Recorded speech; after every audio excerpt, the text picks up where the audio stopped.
Thank you for standing by and welcome to the DoorDash Q2 2025 earnings call. All lines have been placed on mute to prevent any background noise. After the speaker's remarks, there will be a question and answer session. If you would like to ask a question this time, simply press star followed by the number one on your telephone keypad. And if you would like to withdraw your question, press star one again. I would now like to turn the call over to Wes Twigg. Please go ahead, Wes. Good afternoon, everyone, and thanks for joining us for our Q2 2025 earnings call. I'm pleased to be joined today by Co-founder, Chair, and CEO Tony Xu and CFO Ravi Inukonda. We'll be making forward-looking statements during today's call, including, without limitation, our expectations for our business, financial position, operating performance, profitability, our guidance, strategies, capital allocation approach, and the broader economic environment. Forward-looking statements are subject to risks and uncertainties that could cause actual results to differ materially from those described.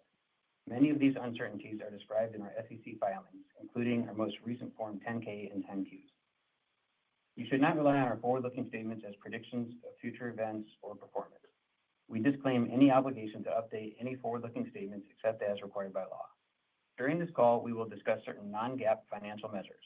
Information regarding our non-GAAP financial measures, including a reconciliation of such non-GAAP measures to the most directly comparable GAAP financial measures, may be found in our earnings release, which is available on our investor relations website at ir.doordash.com.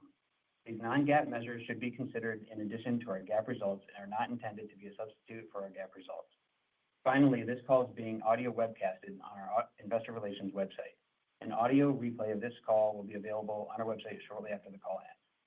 Operator, I'll pass it back to you and we can take our first question. Absolutely. We will now begin the question and answer session. If you would like to ask a question, simply press star followed by the number one on your telephone keypad. And your first question comes from the line of Shweta Khajuria with Wolfe Research. Shweta, please go ahead. Okay, thanks a lot for taking my questions. Let me try two, please. On the U.S. marketplace orders accelerating year over year, you continue to see strength in restaurants. So it sounds like this strength was driven by DashPass membership growth, frequency uptick, and potentially some product improvements around personalization and maybe faster delivery. So I guess my question is, could you perhaps point to some specific examples around what you did on personalization and what specifically drove strength in membership growth and frequency? And then the second question is on advertising revenue. You've now exceeded $1 billion in annualized revenue run rate, and you got there fairly quickly. So post-Symbiosis acquisition, could you please share your thoughts on how you're thinking about scaling the on-platform and off-site ads opportunity as you see it in the near to midterm? Thanks a lot. Hey, Shweta, it's Tony. I'll start, and Ravi, feel free to chime in. On the first question about the accelerated growth at bigger scale, look, a lot of these improvements and developments were the results of our team's work, probably dating back a couple of years ago. I've always believed that it's very, very difficult to make changes, especially at our scale, that can have material impact within a short time period, whether it's the quarter or even the year. And in many ways, that goes to the work that we do today, which is the work that our teams are working on right now likely will have an impact on a quarter, a few years into the future. And I think if we're doing our work right, that is always going to be the cadence here at DoorDash, where the North Star focus is always to make improvements first and foremost to our products, to the selection that we offer of both stores and items, to the affordability of those items and stores, the quality of delivery, the timeliness, the accuracy, and certainly the customer service, especially when we get things wrong. And I think that's been a consistent narrative that reflects a consistent, execution at the company for the 12 years that we've been doing this, and it remains to be the case today. So, we've seen improvements across the board in our various products that have achieved the results that you're seeing today. With respect to the second question on ads, you're right. At some point last year, we did cross $1 billion of revenue run rate in the ads business, making it the fastest in history to get there. And I mentioned all along that the ads business that's been progressing really healthily. But the focus for the ads business, today and 3 years ago when we started the business, and in the future will always remain the same, which is we have to achieve the best consumer experience and build the most successful marketplace, which is what will enable us to build the most successful return on ad spend product or the most successful advertising business for retailers, CPGs, and restaurants. And that remains the focus. With respect to Symbiosis, an acquisition that we closed, one of the developments we've always had is that we've always been privileged where there is more dollars that advertisers want to spend with us than we are willing to give in terms of the surfaces in which we allow them to advertise. Again, we're trying to make sure that we have a best-in-class consumer experience, and therefore, whether it's compared to peers or just compared to what we think the right thing to do is, we don't allow advertisements to just show up in the product. And so that doesn't mean, though, that there isn't a good use of dollars or proceeds from these advertisers. This is why we purchased Symbiosis, where, together with our know-how as well as our information that we collect, we believe that we can be the best marketer. You can almost think of it as we're the agent of choice, where we can do the best marketing spend for each one of these merchants and advertisers. And a lot of times, I think when you think about our relationship with everyone we work with, we are not just a delivery provider. Many times, we are the growth engine or the growth button, both in terms of what we can bring incrementally from our marketplace, as well as the know-how that we bring from our first-party business in teaching these retailers and advertisers on how to build the most successful digital powerhouses in their own rights. And so you see that again here in the Symbiosis example as part of our advertising business. Hey, Shweta, Ravi, I think one of the things that you mentioned was the acceleration of the ads business. I mean, I would clarify, right? I would not read into the disclosure as us changing the way in which we are operating the ads business. We're operating the business with the same level of discipline. The two metrics are merchant ROAS as well as consumer conversion. We think we're best in class for both of those. The goal for us has always been to build a great marketplace business. And if we do that, the ads business will scale and will continue to grow. But we are going it with the same level of discipline as we've done before. Thanks, Tony. Thanks, Ravi. And your next question comes from the line of Deepak Mathivanan with Cantor Fitzgerald. Deepak, please go ahead. Great. Thanks for taking the questions. Tony, I wanted to ask an AI question. We're seeing big improvements in search and recommendation systems across a lot of consumer internet platforms, basically using, AI models with reasoning capabilities. You obviously have a very strong engineering team that's on top of these tech breakthroughs. Can you talk about some of the ways how Dash is planning to use these larger AI models to both improve user experience and also find additional pockets of operational efficiencies, maybe say in the next 6 to 12 months? And then the second question, maybe for Ravi, with all the supply growth and value prop improvements that you've done with new verticals, how meaningfully is new verticals now contributing to kind of new customer growth to the platform? And also maybe talk a little bit about the cross-platform benefits for the U.S. restaurant business from new customers acquired through grocery and perhaps convenience. Thank you. Sure. Hey, Deepak. On the first question on AI, I'll start. Whenever you see a revolutionary technology that seems to be improving by the hour, you kind of have to rethink your entire business. And I think this is a thought that dawned on me probably 4 years ago when you started seeing kind of the beginnings of what these things can do. Because I think that in many ways, it's not just a new technology, it's also a new way of how you attack different problems. So there are a few areas in which we found a lot of fruit in terms of how we thought about applying it. So the first is thinking about what should the what should the consumer product actually look like in a world where, to your point, there's a different way of doing everything from search to personalization to ranking. And I would say that there's a lot of different iterations that I think you'll see us take in terms of shipping a version of the product that will really, I think, marry the best of what the technology brings in a way that actually brings pragmatic benefits to different use cases to the consumer.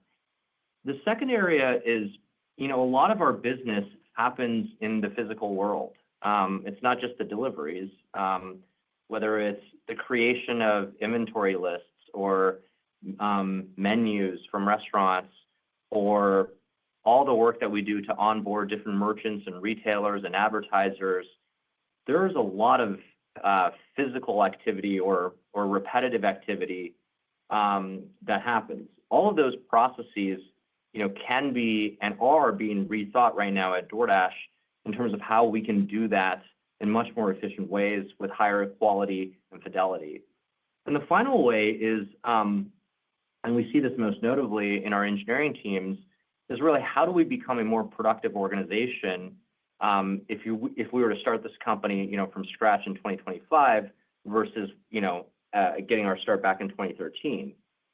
We see this a lot in coding, certainly, where obviously probably not a surprise when you're talking about large language models, when you're talking about domains where there are correct answers and easy ways to produce evaluations that can tell you whether you're on the right track or wrong track.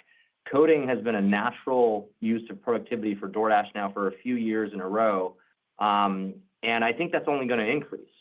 And so that should also be true, though, in other functions. If I were building DoorDash from scratch today, we would have a very different approach given all of the tools available. But this is kind of like when DoorDash started 12 years ago, where you had, the real acceleration of cloud computing services, where DoorDash no longer needed to manage data centers. We can kind of, get easy access to AWS instances and kind of get up and running. This is kind of true today, but just at the functional level instead of just the compute level, where, across every discipline inside the company, I think you can, from first principles, rederive how you would build a company from scratch. And that's what we're thinking about. Hey, Deepak, it's Ravi. I'll talk about new verticals, right? I know your question was around new CX, but let me take a step back and give you how we're thinking about overall new verticals and the performance of the business. I mean, look, new verticals had a really strong quarter. They're growing really fast, growing much faster than our core restaurants business. In fact, we grew share, and I think, like we said last time, our expectation is that we'll be volume share leaders within the next year. But if you actually break that apart, we are seeing strength both from new as well as existing cohorts. On the new cohorts, today, the size of new cohorts ordering from new verticals is higher than same time last year.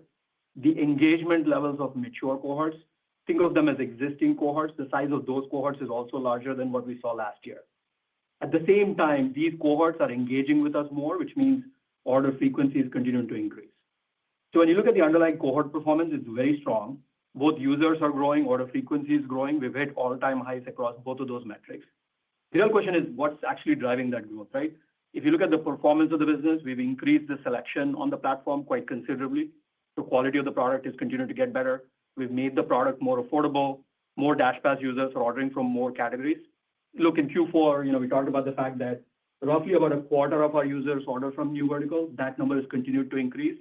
All of these are signs pointing to cohorts getting value, consumers getting value from the product. And for us, the focus continues to be to improve the underlying value proposition. And as long as we continue to do that, we're confident that it's going to be a large business for us over time.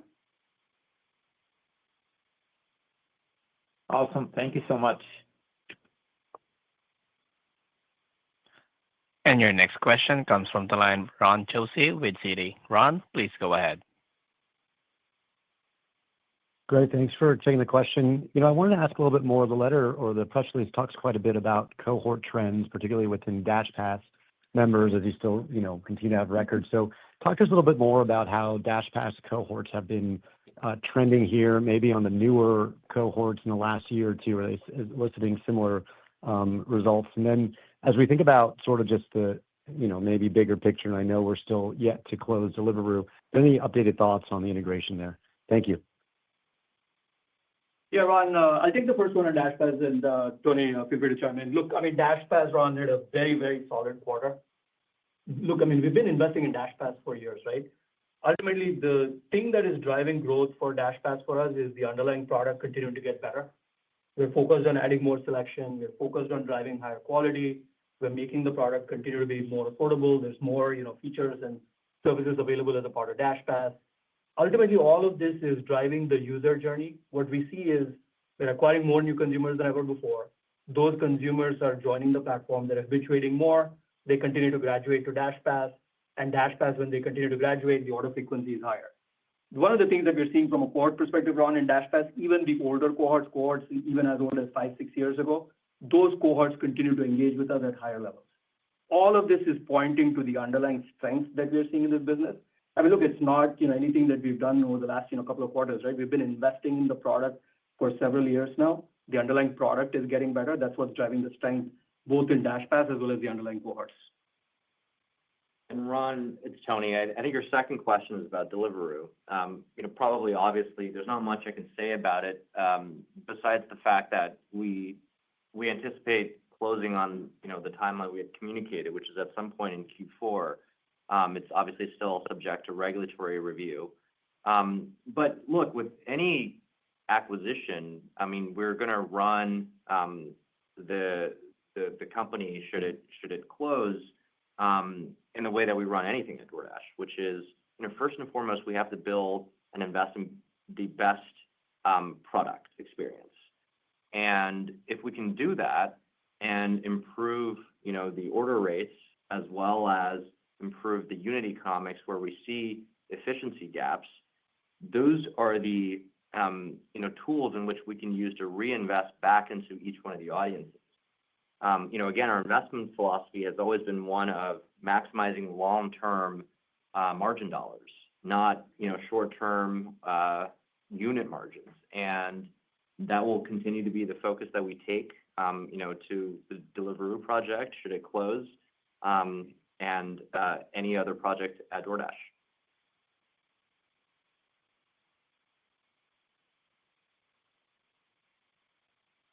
And your next question comes from the line of Nikhil Devnani with Bernstein. Nikhil, please go ahead. Hey, thank you for taking the question. Tony, are you surprised by the ongoing strength in the size of new customer cohorts in the U.S.? I mean, it would seem like your audience in the U.S. is pretty large already in the high tens of millions of people, which is a big number relative to U.S. households, but that doesn't seem to be affecting the funnel for new customer acquisition at all. So when you step back and take a multi-year view, I mean, how durable do you think this trend is? And are you able to also break down how much growth this business gets from new customers versus pre-existing cohorts in a given year? Thank you. Yeah. Hey, Nikhil. No, I'm not surprised is the short answer. And I think I may have said this in a few different calls before, whether when we were discussing this during COVID, peak inflation in 21, the normalization of COVID or COVID reopenings in 22, where food is the most resilient category and most sought after category for convenient consumption. If you just think about the fact that it is the activity in which we engage with 3 times a day, 20 to 25 times a week, and more than 100 times a month. And then now you include all of the shopping categories and use cases outside of food that DoorDash has been pursuing for the last 5 years. I think you get the setup for some of the markets and the market expansion that you've seen. But look, I mean, a lot of the credit also goes to the fact that we're always trying to make our products better, right? So our product today in 25 is better than our product yesterday in 24, and our product next year will be better than our product this year. So you have this big market out there where we're single-digit percentage of that. When you look at the number of occasions that we actually, capture today, we still lose the vast majority of those occasions to, the pantry or a different form of consumption. And so it tells me that we actually have a very large runway ahead, so long as we can keep improving the product. And I think one of the things that tends to get underestimated is how much you can actually keep improving the product. And my take on this is that there's a lot of room. I said this before about, our products into other categories, but even our product in the restaurant category, I believe, while it's best in class, I think in the eyes of the consumer, it still has a lot of gaps in terms of where we can improve. And that's what we're working on, every single day. And that's why, perhaps they don't necessarily yield material benefits in the current quarter or even the next quarter. But I do know that if we keep working on this, the compounding does have that effect, in the years to come. And so, sure, perhaps we've been fortunate to serve lots of customers today. But when I look at the actual, occasions that we capture today, whether it's, food consumption, retail consumption, and then when I look at this on a global basis, and then when I also include, shopping inside stores, not just ordering, to the home or to the office, I think we still are very, very, very small and early. And we can't underestimate just how much work we still have left to do to satisfy increasing customer expectations. Hey, Nikhil, it's Ravi. Look, I think the second part of your question was around hey, what's driving the growth? Look, everything is important, right? Size of new cohorts is important. Size of existing cohorts is important. Obviously, mathematically, the size of the existing cohorts is larger than new cohorts. What we're seeing is the size of new cohorts is larger today than last year. Size of existing cohorts today is larger than last year, which points to two things, right? One is people are coming back more often, which means retention is increasing. All of that is being driven by the underlying improvements that we're making in the product. The second dimension you should think about is order frequency. Again, order frequency hit an all-time high, but again, we're a small fraction of the total number of usable movements just across restaurants. If you add other categories, there's still a lot of opportunity for us to grow. So as you're thinking about it from a model perspective, Nikhil, I would say growth is being driven by both users as well as order frequency. On the user side, both new as well as existing are higher than before. Thanks for that. And Ravi, if I could just follow up with a separate question. Sure. The net revenue margin expanded as promised. How are you thinking about that for the back half of the year? Thanks for saying as promised, Nikhil. Talked about the fact that, take rate was going to be higher in Q2. It was in line with our expectation. Our business, there's, factors that drive, the take rate. Specifically in Q2, Dasher cost is seasonal for us, right? Again, I'll reiterate, we've talked about this before. Dasher costs are higher for us in Q1. Dasher costs are higher in Q4. So you're thinking about the model, Nikhil, in Q4, Dasher costs are going to be higher. They're more reasonable in Q2 and Q3. So as we came into Q2, we saw benefit from Dasher costs. Two, we are driving improvements in the underlying product, especially quality, which gave us benefit in terms of credits and refunds. The third factor was ads is becoming a larger portion. So if you put all that together, that's what drove the increase in take rate in Q2. Now, if you're thinking about the rest of the year, right, Nikhil, I would think that H2, the second half take rate is going to be higher than the first half take rate. We're just taking a step back. Look, we're not optimizing the business towards a specific take rate, let alone a specific take rate within a specific quarter. Our goal has been to focus on overall profit dollars. Our goal is to invest flexibly up and down the P&L. That's actually what's driving the strength that you're seeing in the business, right? We have the ability, we have the opportunity. When we see opportunities to invest, we double down. That's what's driving strength both in the top line as well as the bottom line. Thank you both. And your next question comes from the line of Michael Martin with MoffettNathanson. Michael, please go ahead. Hi, thank you for the question. I think this is probably for Ravi. I wanted to ask some of the operating expenses, you typically refer to them as fixed operating expenses. They're running maybe a little bit hotter than some of us might have expected. Not that you should manage the business to our expectations, but we're living in a very interesting time where you hear a lot of the tech leaders talk about no headcount growth, utilizing AI within their corporate structure. So I was curious to how you think we should think about your needs for headcount growth going forward. And then maybe it could be helpful with kind of the fixed cost line item in the model. Thanks, Ravi. Yeah. Hey, Mike. I'll give you the model part first and then talk about the philosophy. Look, you're just trying to model, I would say, OpEx. Roughly, you should think about it as 2% of GOV in that range, which we've talked about for the past couple of quarters. Over long term, look, I mean, we think of that as any other part of the P&L. Goal is to drive leverage. Goal is to drive efficiency. Philosophically, I mean, here's how I think about it, right? Like, Mike, look, we are investing in the business. We're still finding great pockets to continue to drive investment in the business. We're being very disciplined. We've added people both on the product and the engineering side in specific areas where the return on investment continues to be great. When you look at the output, I mean, the output is showing up in terms of retention. Output is showing up in terms of order frequency. The output is showing up in terms of improvement in unit economics, right? For us, all of that is being driven by the underlying improvements we're making in the product. We still think there is a lot of opportunity for us to continue to invest. But look, I mean, longer term, goal is to drive leverage on this. We're driving a lot of automation inside the business across the board. In general, the way I think about this is the real cost of operating the business, and goal is to generate leverage, just like any other part of the P&L. Really appreciate it. The only thing I'd add to what Ravi said is you got to think of DoorDash as a growing set of businesses, right? So DoorDash 5 years ago was largely one product and operating in one country, restaurant delivery inside the United States in terms of what contributed to our financial results. Today, we have 5 businesses.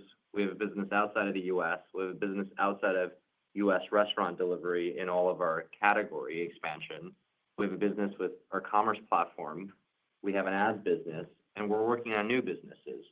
And so, I think one of the ways in which we've thought about this is, where do we actually deploy our best people, and are they actually working on the right problems, and do we have the right number of people doing that? And, a lot of our, headcount growth is really geared towards working on new problems that we see that we can solve for local commerce versus some of the existing ones. So it's maybe a bit hard to see in the averages, but that's a bit more what's happening under the hood.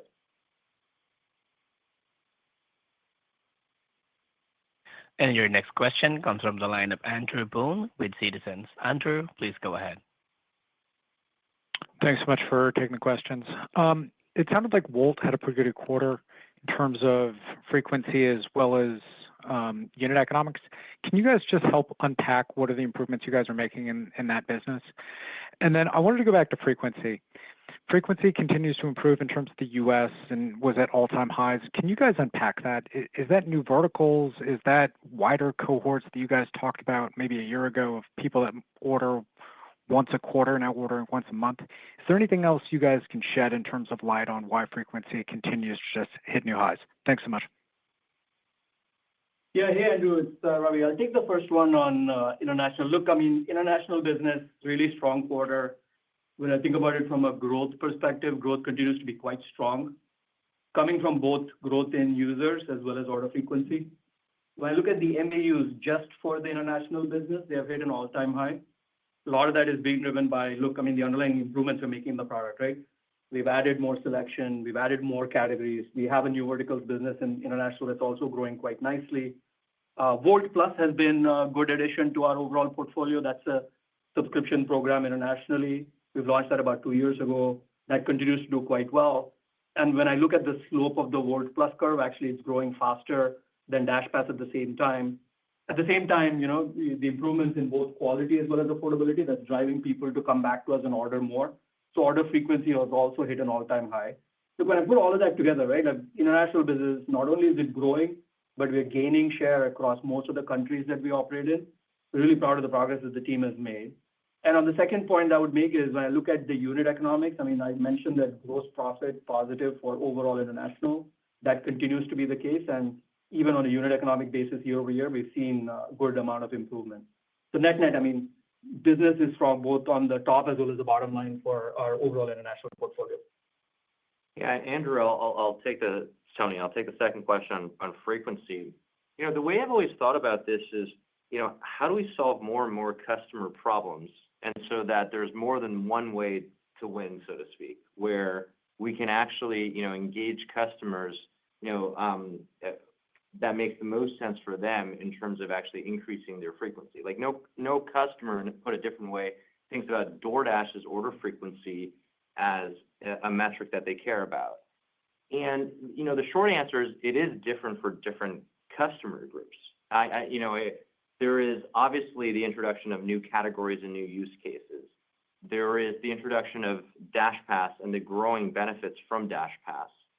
There is also improvements within each one of the use cases, whether it's restaurants. And within restaurants, there's different, occasions within meal times, for example. There's different categories, obviously, outside of restaurants. Within each one of those categories, there's various different things beneath that too, so that, you can actually improve each one of these things. So there's no one thing or two or three things that drives the growth frequency. And this is in general how we set up a lot of our product teams so that, it's actually, solving for that specific unique customer what it is that actually, solves a problem for them so that we can grow a metric we care about. And then, finding more than one way, ideally several dozen ways to win so that the growth is not only enduring, but also geometric. Thank you. And your next question comes from the line of Youssef Squali with Truist. Youssef, please go ahead. Great. Thank you so much. So two quick questions. One on SevenRooms. I think that acquisition closed in early or maybe mid-June. I'm assuming, Ravi, that that contribution was de minimis.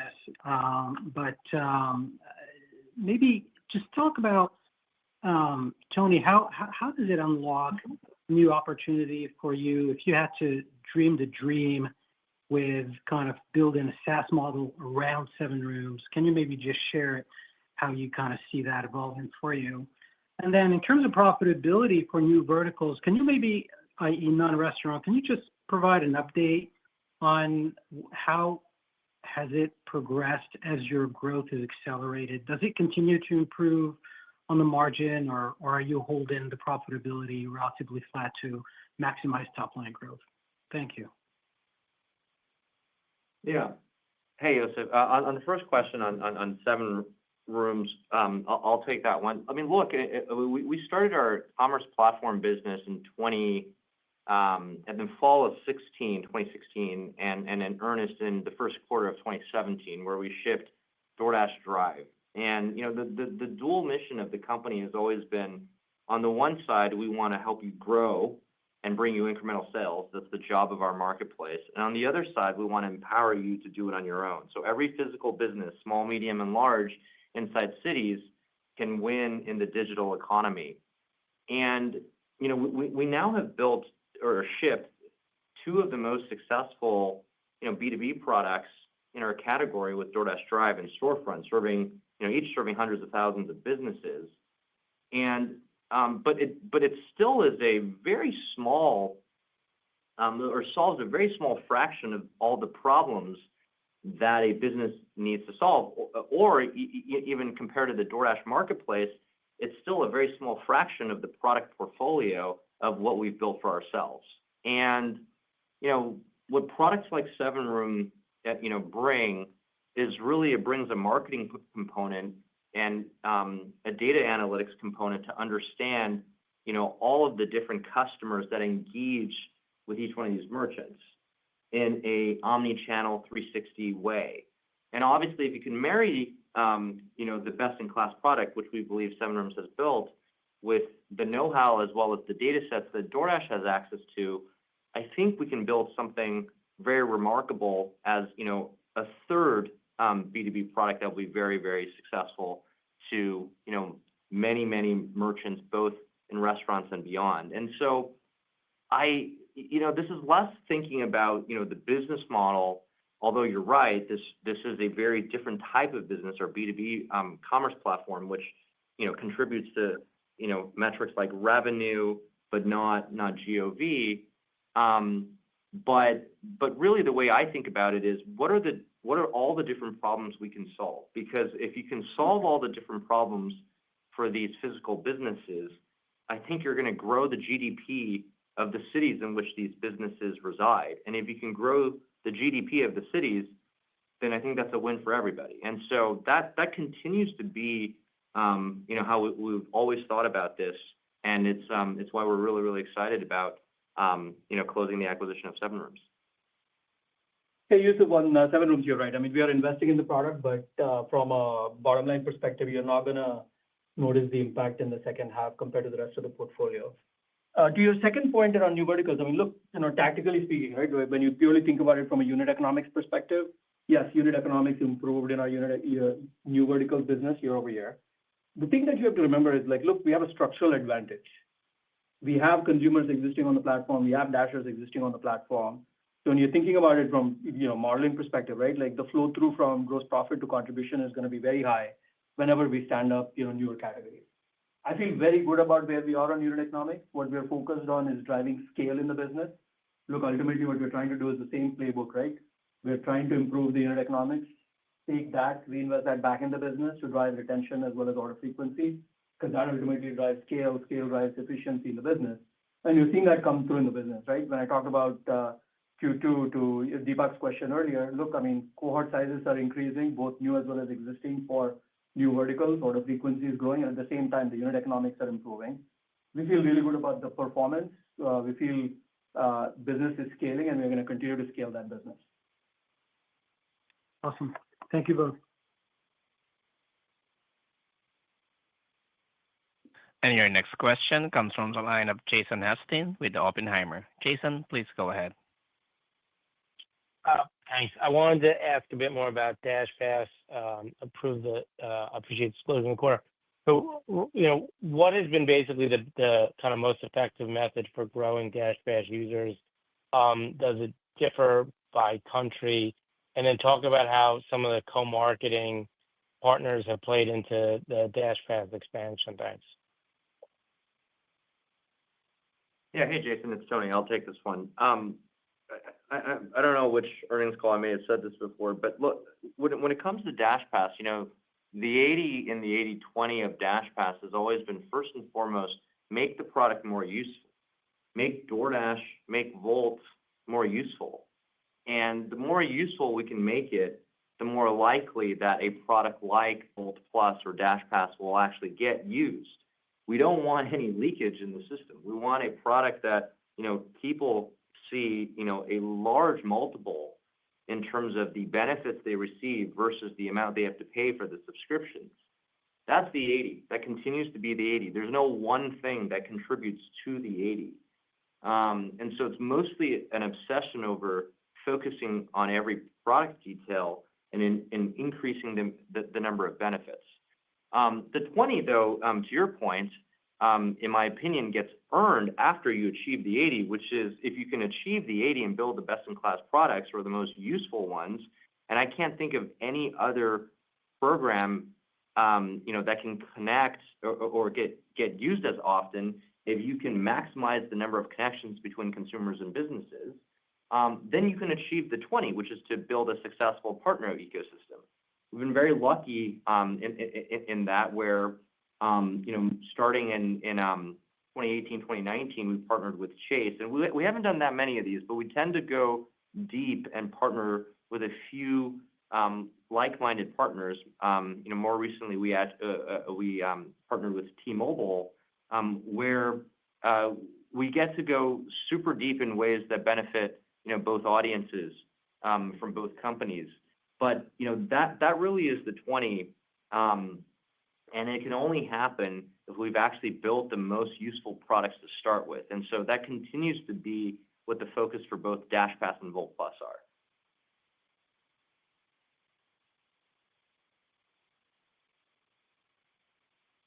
And your next question comes from the line of Michael McGovern with Bank of America. Michael, please go ahead.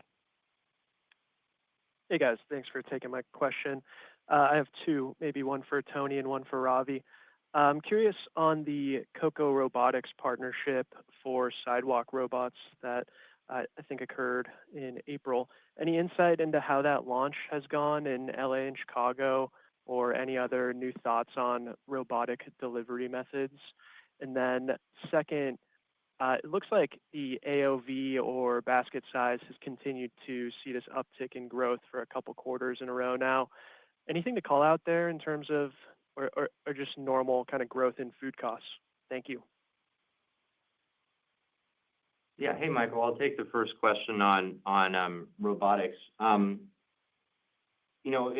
work in robotics started in 2017 when we were really trying to understand how autonomous delivery can actually be shaped and built and ultimately commercialized. And I think the biggest thing that we've learned there is that doing autonomous delivery is actually very different from doing autonomous passenger driving or robotaxis. And that's because obviously in a passenger context, the passenger can walk in and walk out of the car, even if the drop-off or pickup locations aren't perfect. But in the case of delivery, that's obviously not true. And in order to make sure that you can make autonomous delivery happen and achieve its full potential, you kind of have to solve for the end-to-end system. And that's kind of probably the single biggest learning we've had. And so we've made a few partnerships, as noted in your question. Those have gone great. We definitely see great potential in building that out. But we've also done our own work as well. And so we don't have any announcements to make at the time, but it's something that we've been studying and working on for several years now, and it's something we're very excited about.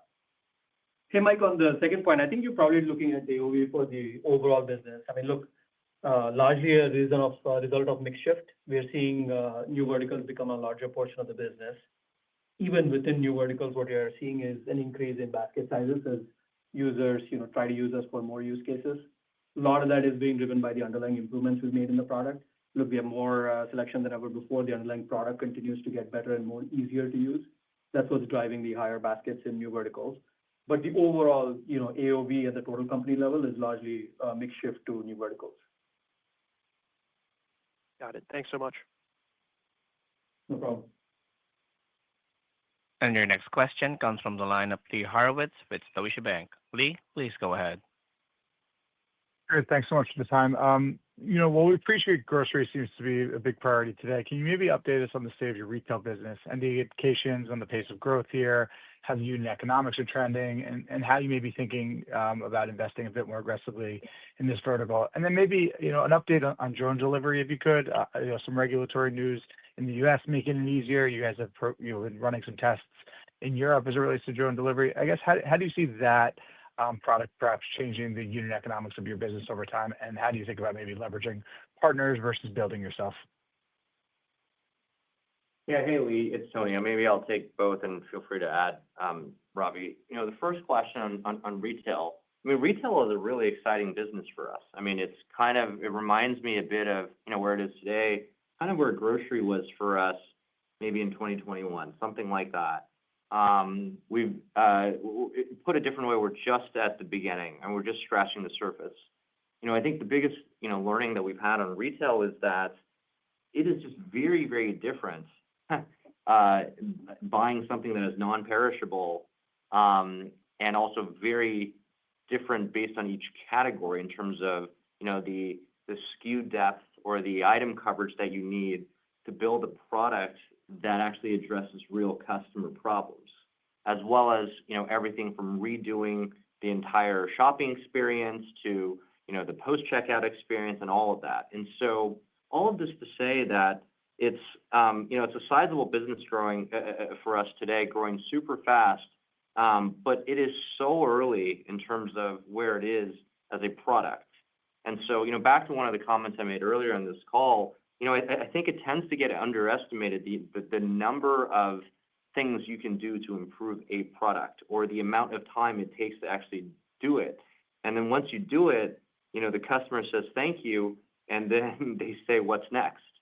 And so those expectations always go up. And so we got a long, long, long ways to go in retail. We may be a leader or perhaps even the leader in third party today in that category. But I would say, as a product, it is a baby in terms of where we are. The second question I think was about drones. You're right. We're very excited about some of the recent work that we and others have done with the administration in, hopefully greenlighting drone delivery in the U.S. As you kind of noted in your question, other parts of the world actually have kind of come to this development even before the U.S. And we've done a lot of that with partners like Google Wing, for example. We've announced other partnerships as well in other parts of the world, and we're very excited about those partnerships. The way I think about how this plays out, and we'll have more to share later, but it's that you kind of have to think about all the different use cases, and you got to solve for the end-to-end system, because it's not just the vehicle itself. In this case, whether you're talking about a drone or in the case earlier of the previous question about a land vehicle. Those products in themselves, as complicated as they are, actually only addresses maybe 20% of the complexity to actually deliver something that I think could be scalable, economically viable, and most importantly, actually solve customer problems in a way that human drivers cannot. And so a lot of work needs to be done. We certainly have very strong points of view, given that we've been working on this for about 8 years at this point, and we look forward to sharing at some point in the future. Helpful. Thank you. And your next question comes from the line of Brian Nowak with Morgan Stanley. Brian, please go ahead. Thanks for taking my question. Tony, you've made so many impressive improvements to the platform, and we can see it in the results. Let me ask you a little bit of a tricky one. Can you talk to us about the areas where you've had more challenges than you expected in sort of improving the product, improving the customer experience, improving the merchant service? What are those areas that are proven to be harder that we should sort of look for the next unlocks to come from long-term on the platform? Thanks.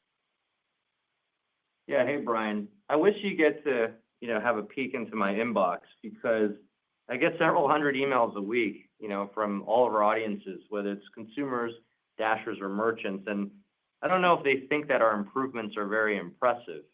Those emails tend to perhaps suggest the opposite, which is a daily reminder, given that I've done customer support now daily for each day for the last 12 years, that we seem to be falling short, actually. So I'm not so sure that I agree with the premise of the question. It's not tricky at all, the question, because I actually think we're pretty far behind in each one of the areas that from the perspective of the customer, not the perspective of what our business metrics suggest, or our competitive position. And so, look, I mean, this is true. Maybe we can take an example this morning. I received an email about how we showed up at the wrong parking lot inside a apartment complex, and that caused both a delay in delivery as well as a fear that perhaps the driver wasn't even going to show up. And so whether it's very small things like that sound very small, but when you compound them to the billions of orders that we do, to understanding how do we play now in new geographies or new categories, or how might the product ought to change, given where the world is going with AI, or how business models, might be adding complexity to our own business. We talked, a bit about SaaS earlier. I would say there are many areas, Brian, in which we're struggling. And every day, I think, is a daily struggle where the job is to try to make an improvement for that day. And one of the things I've learned is over the last 12 years of doing this is if you can actually do that, you'd be surprised at both at how much progress you can make over a year, but also how systemically you can actually create an environment, a team that actually knows how to repeat this in any new domain, which I think is the most important skill in a world where things are changing ever so fast and frankly increasingly faster every hour of the day. And that's kind of what I keep stressing to the teams. We got to make the next improvement. So is there one area that I feel like, it's been harder to crack than another? The answer is no, because I literally talk to our customers every single day, and it seems like we got opportunities everywhere. That's really helpful. Thanks, Tony. There's no further question at this time. That concludes today's call. Thank you all for joining. You may now disconnect.